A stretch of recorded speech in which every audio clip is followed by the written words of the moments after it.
Hello! Alors aujourd'hui, je vais préparer en fait un petit nuancier pour pouvoir savoir un petit peu, comment réagissent les couleurs, par rapport à leur opacité et par rapport à la gamme, qu'on peut acheter, dans les magasins.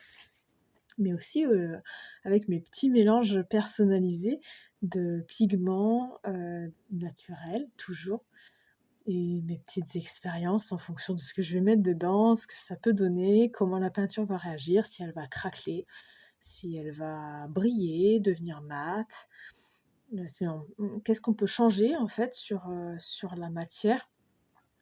Donc c'est assez compliqué, je vous montre ça tout de suite. Donc ça se présente comme ça. Donc je vais faire une petite... Bon, c'est un premier test pour l'instant, parce que je ne suis pas encore tout à fait au point.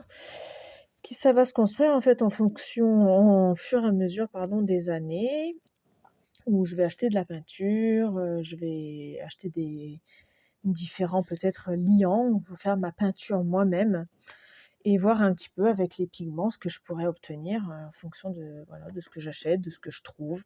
Donc j'ai ici mon petit mortier avec lequel je travaille qui est extrêmement lourd. Voilà, donc ça c'est pour broyer mes pigments. J'ai toutes mes peintures à disposition. Voilà, je ne suis pas vraiment dans mon atelier, c'est qu'une partie. Donc mon assiette et puis la ma petite palette que je prends quand je m'en vais faire de la peinture ailleurs. Et tous mes petits pigments.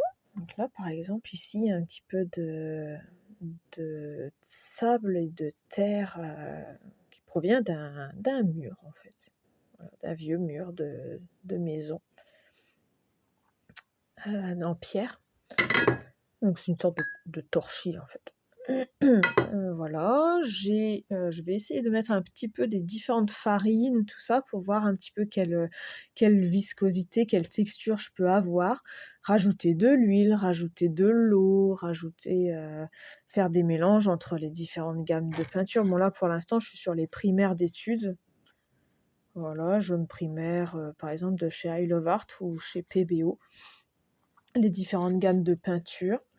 Et voir un petit peu, on voit bien là l'opacité un peu toute pourrie des peintures d'études, parce que si vous peignez vous aussi, vous savez que c'est extrêmement difficile de trouver un jaune qui va bien. Et moi, là, je suis en quête du bon jaune, parce que j'ai un renard à faire, et c'est vraiment énervant de travailler avec des jaunes qui servent à rien du tout. Donc voilà. Je vais créer tout ça et je vous en dirai un peu plus si je trouve une super formule. Alors à bientôt!